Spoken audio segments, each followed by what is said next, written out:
Radio Rahim with Leonard Ellerbe in the room. That's got to be like a second home for you. I mean, MGM. It is so crazy that you just brought that up because that's what I was just reflecting on. It's just all the Radio Row throughout the years. You know it's a big fight. And here we are this Saturday night. Tank Davis versus Ryan Garcia. We've seen you on that dais at that side of the room many a night and after a big fight and in a fight week moment like this. To have Tank Davis in a fight week moment like this after the entire journey he's had as a young man and a young fighter, you've been through this before. What does it feel like this time, and how does it differ from the first time you were in this position with a young fighter? It feels really good, man, because, again, with having experienced this a number of times, you know what to expect. And, those are kind of things that, again, when you have the kind of experience that we have had operating at this level, you can mentally prepare a younger fighter for this. Obviously, this is his biggest fight to date. And we're just ready to go Saturday night, man. The interesting thing about sports, especially boxing, because it's such an individual sport, is you watch people grow up on camera. You watch them have these moments, and Tank has had his challenges, but recently he has seemed to be a more mature fighter. Even his dealings with the press and his spotlight. How have you found him in that growth phase, and where would you say he is now, just as a mature fighter? I couldn't agree with you more. That it has been the maturation of him, especially over the last 3 years or so. One of the major things is that he's a father, and he takes that responsibility very serious. And having this kind of experience with fighting and big fights, his fights are big because, again, the magnitude of the big crowd, sold out arenas. So all that has prepared him for this moment right here. And so I think he's handling things really well, and he's just like he's right at home. He's been on the big stage, so he knows what to expect. And again, that's just all part of being a elite fighter and a pay-per-view fighter. You guys have often touted he's a pay-per-view fighter early in his career, and you respect the quality of opponents. But perception-wise, the fans certainly feel like this is the biggest fight, the biggest challenge. He's taking a step up. Do you feel like Ryan Garcia is a step up in competition? Well, Ryan Garcia, we're going to find out Saturday night. I know that he's a very good fighter, and I know that he has very good star power. And we're going to see what happens.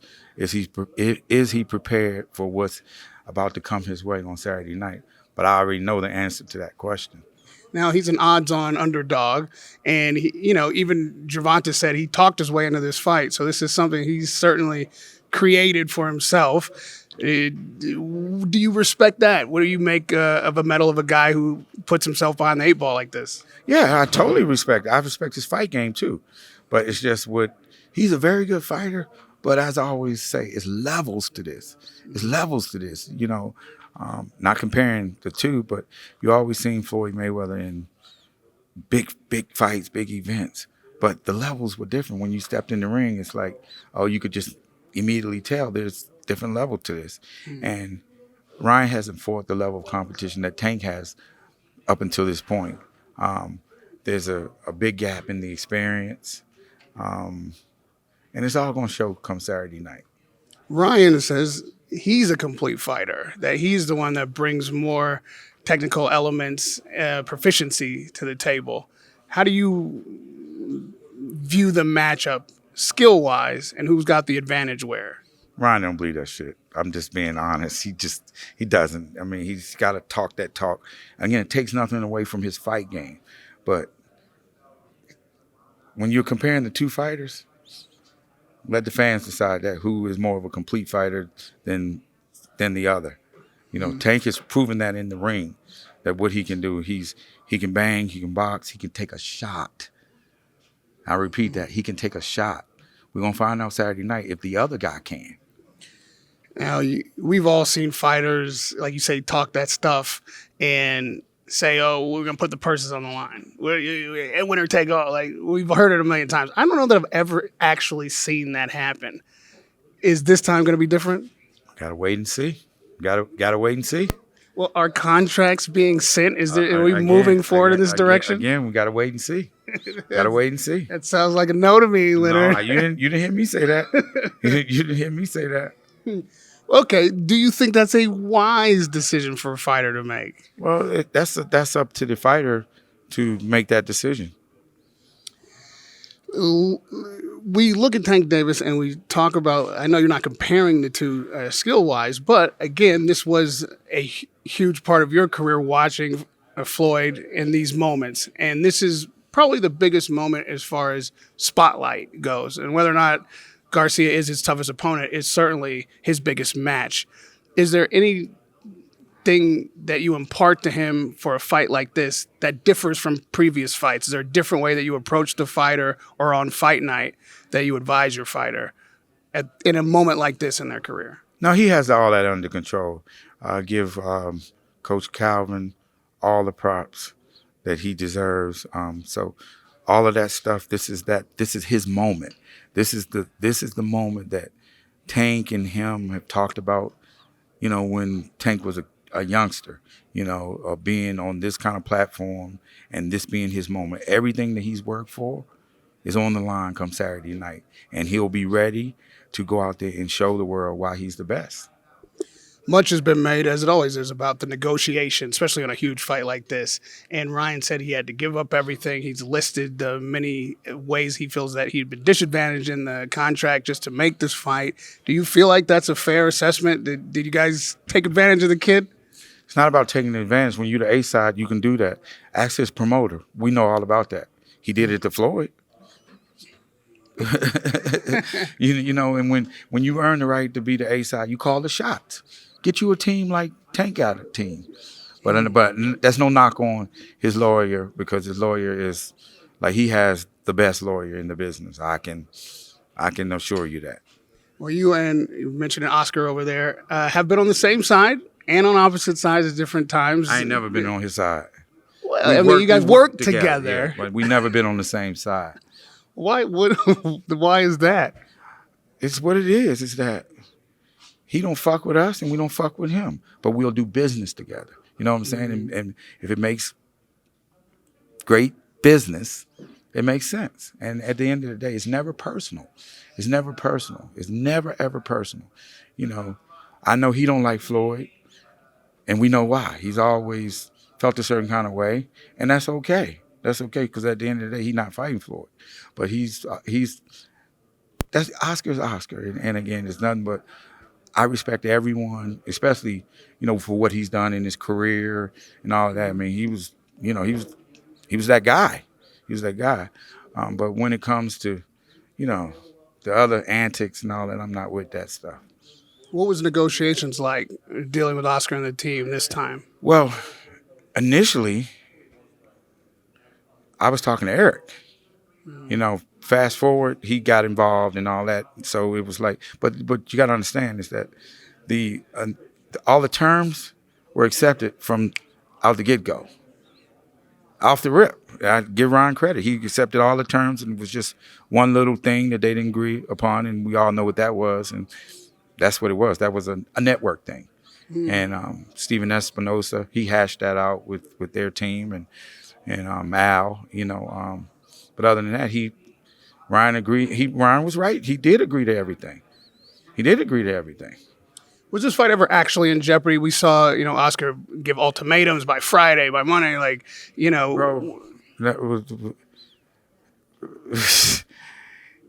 I don't even want to really go back to to that part, but there was a time when he was saying he was calling and nobody was answering the phone. I was already talking to Gomez. We was already exchanging emails. When he was saying that nobody was answering the phone and all that stuff, we'd already passed that stuff. You know what I mean? And so it's just sometimes, he's the CEO or whatever he is over at the company. But, I don't get into what they do over there. I give a lot of credit to Eric. He's very good. Tank's given a bit of a hit list as to, what he sees his career being if he does get past Ryan on Saturday. What do you see in the year to come? whatever Tank wants to do.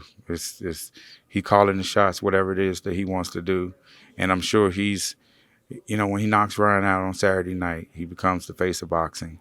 And he'll make the decision on what he wants to do next. He has all the options. All roads lead through him. He's calling all the shots. He's the A side to every situation, every equation. So he can do whatever he wants to do.